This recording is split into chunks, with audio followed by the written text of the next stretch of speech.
CEO forum later in just that is also on their agenda. This is going to be a very, very important visit. This is, of course, a very, very important visit. They are also scheduled to attend the Global FinTech Festival and deliver keynote addresses. Today, Keir Starmer being shown India's cultural heritage at the Geo Art Center, where he's looking at various exhibits, he's looking at India's weaves, he's looking at India's art.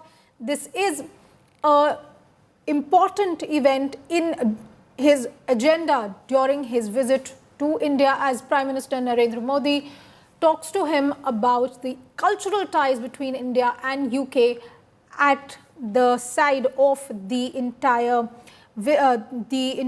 talks on the free trade agreement.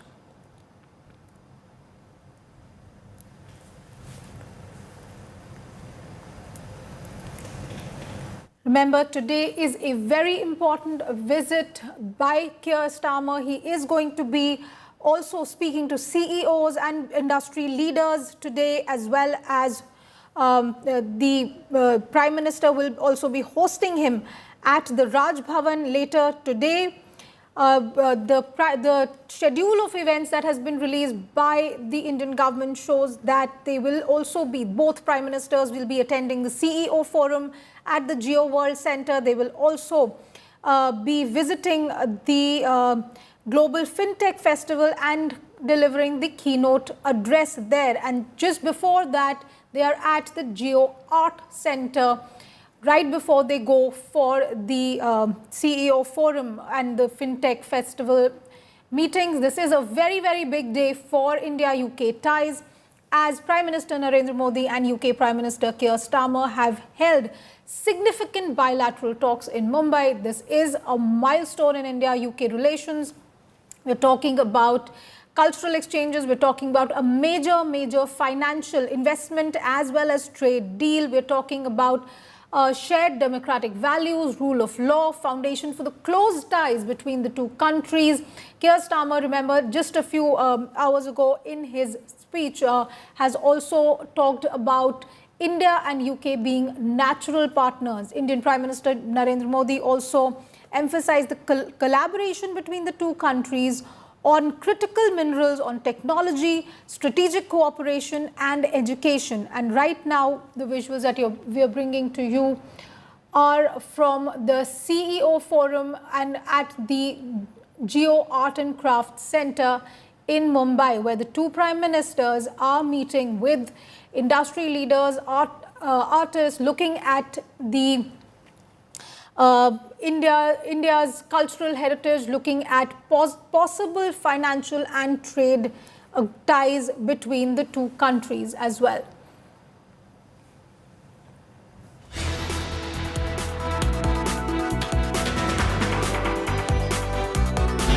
Prime minister Starmer के नेतृत्व में भारत और UK के रिश्तों में उल्लेखनीय प्रगति हुई है। इस साल जुलाई में मेरी यूके यात्रा के दौरान हमने ऐतिहासिक comprehensive economic and trade agreement सीटा पर सहमति बनाई। इस समझौते से दोनों देशों के इंपोर्ट कॉस्ट में कमी आएगी, युवाओं के लिए रोजगार के नए अवसर बनेंगे, व्यापार बढ़ेगा और इसका लाभ हमारे उद्योग तथा उपभोक्ता दोनों को ही मिलेगा। एग्रीमेंट के कुछ ही महीनों में आपका यह भारत दौरा और आपके साथ आया अब तक का सबसे बड़ा बिजनेस डेलीगेशन भारत यूके साझेदारी में आई नई ऊर्जा और व्यापक दृष्टि का प्रतीक है। आज प्रधानमंत्री स्टारमर के साथ शिक्षा क्षेत्र का अब तक का सबसे बड़ा और प्रभावशाली प्रतिनिधिमंडल आया है। यह बहुत खुशी की बात है कि अब यूके की 9 यूनिवर्सिटीज भारत में कैंपस खोलने जा रही हैं। साउथहैम्पटन यूनिवर्सिटी के गुरुग्राम कैंपस का हाल ही में उद्घाटन हुआ है और छात्रों का पहला समूह प्रवेश भी ले चुका है। साथ ही गिफ्ट सिटी में यूके की 3 अन्य यूनिवर्सिटी के कैंपस निर्माण का कार्य प्रगति पर है। I want to congratulate the Prime Minister on his leadership, aiming to be the world's 3rd largest economy by 2028. And your vision of Viksit Bharat is to completely developed country by 2047. And everything I've seen since I've been here is absolute proof to me that you're on track to succeed in that. So we want to be partners on that journey. The demand for the best quality higher education is very high. So I'm really pleased that we're announcing today that more British universities will be setting up campuses right here in India, making Britain India's leading international provider of higher education and delivering on our vision 2035 that we set out in July. India is a global player. We sit together in the Commonwealth, the G20, and we want to see India taking its rightful place on the UN Security Council too. So we are committed to strengthening our strategic partnership, and in fact, as already been mentioned, our carrier strike group is here in India right now, exercising with the Indian Navy, showing the strength of that relationship on defence and security, which we've discussed this morning. We want to take even further.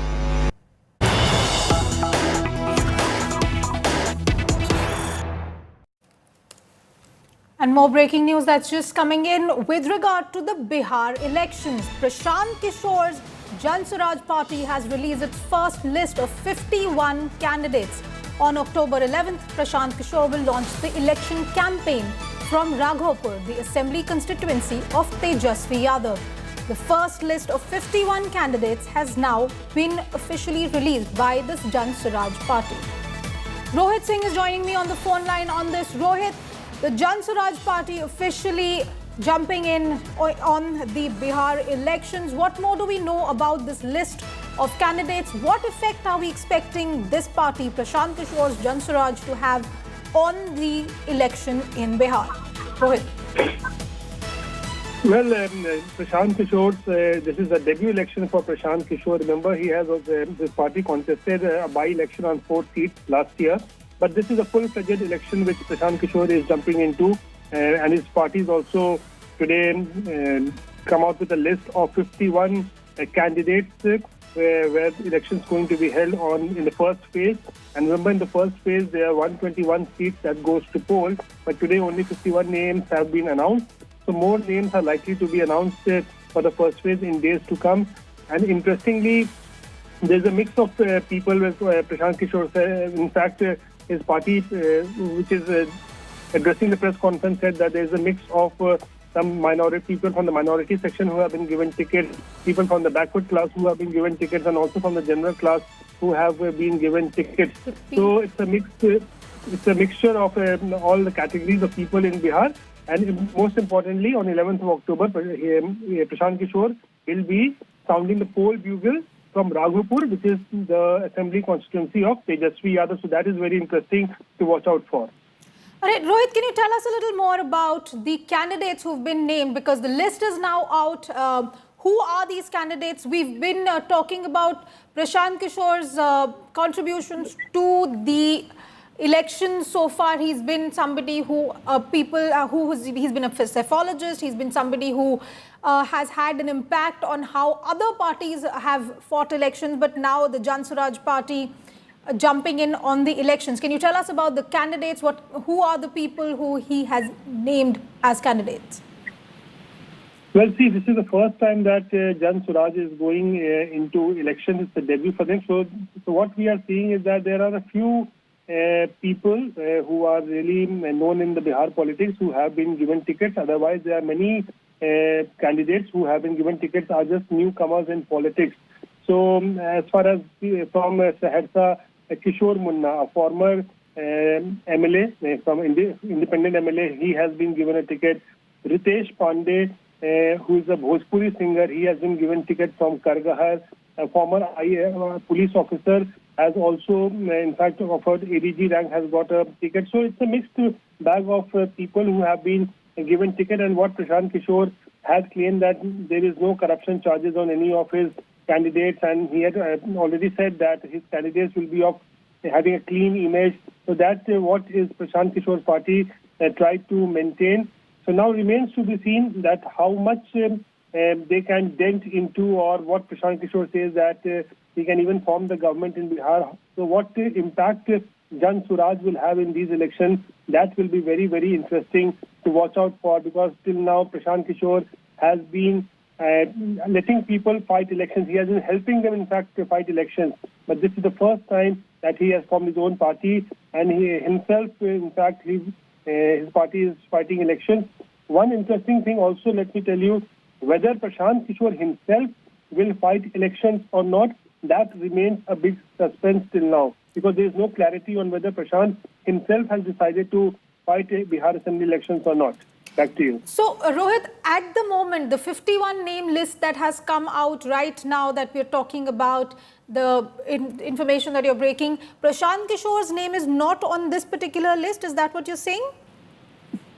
See, Prashant Kishore's name right now is not there in this list, because remember when we have spoken to Prashant Kishore many times in the past, and he has dropped hints that he could fight elections from 2 seats. He had options. One was Kargahar, and another, what he said, was Raghopur. So today, a candidate from the Kargahar seat has been announced by Jan Suraj, that is Ritesh Pandey, a Bhojpuri singer. So that option is now out. So Kargahar is no more one of the options for Prashant Kishore.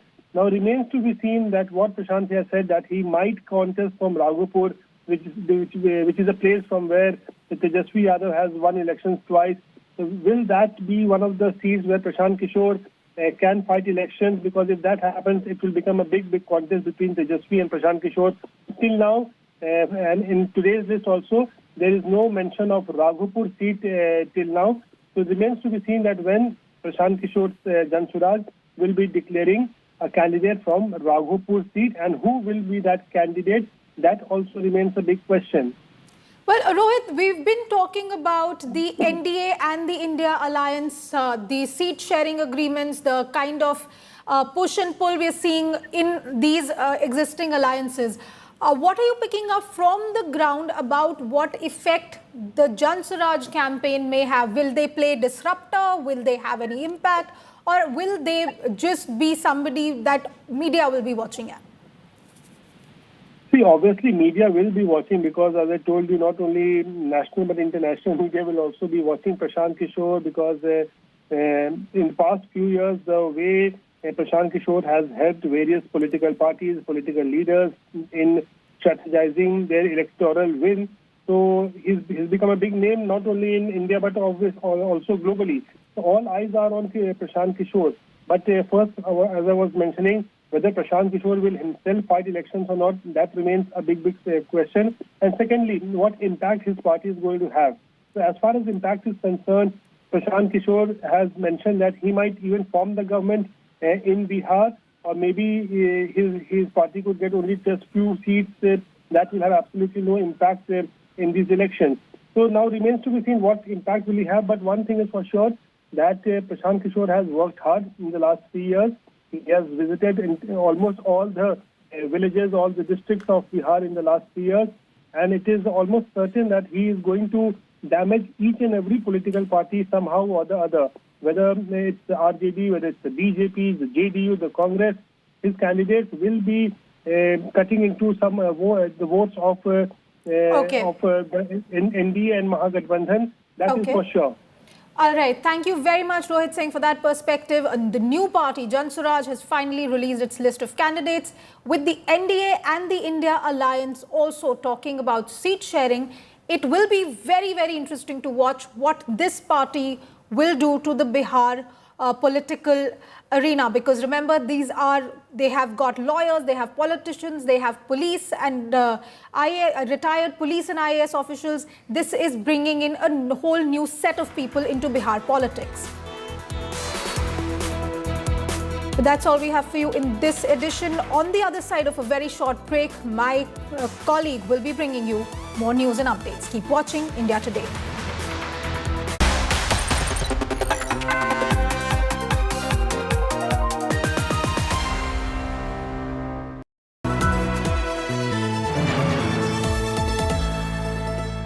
My best life. Mindfully crafted home decor fabrics.